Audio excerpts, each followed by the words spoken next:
নমস্কার বন্ধুরা, কেমন আছো সবাই? আশা করি সবাই খুব ভালো আছো।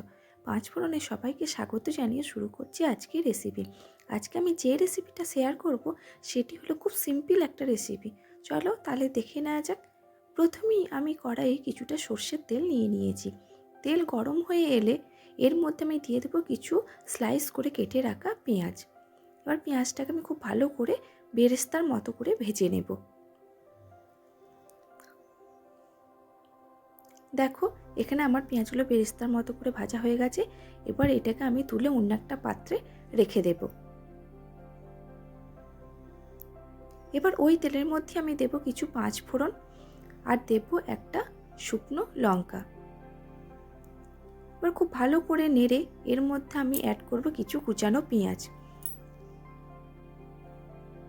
পেঁয়াজটা খুব ভালো করে ভাজা হয়ে গেলে এর মধ্যে দেব হলুদ গুঁড়ো। আবারও খুব ভালো করে নেড়ে চেড়ে এর মধ্যে আমি অ্যাড করব 1 চামচের মতো আদা, রসুন এবং জিরের পেস্ট। এবার মশলাটাকে আমি খুব ভালো করে কষিয়ে নেব।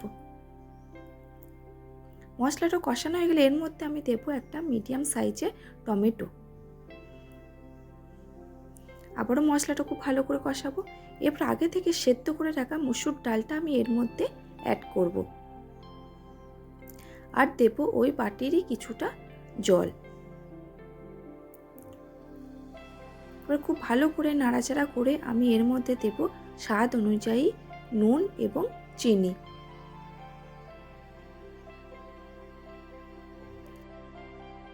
আর দেব দুটো কাঁচা লঙ্কা। এবার খুব ভালো করে নাড়াচাড়া করে নিয়ে 2 মিনিটের মতো ডালটাকে আমি ফুটতে দেব। ফুটে এলে এর মধ্যে দেব গরম মশলা এবং আগে থেকে ভেজে রাখা বেরেস্তা। এবার নাড়াচাড়া করে নেব। তাহলে আজকে আমাদের এখানে সম্পূর্ণ রেডি মশলা মসুর ডাল। তাহলে বন্ধুরা, আজকে আমার এই রেসিপিটি তোমাদের কেমন লাগলো অবশ্যই কমেন্টে জানিও।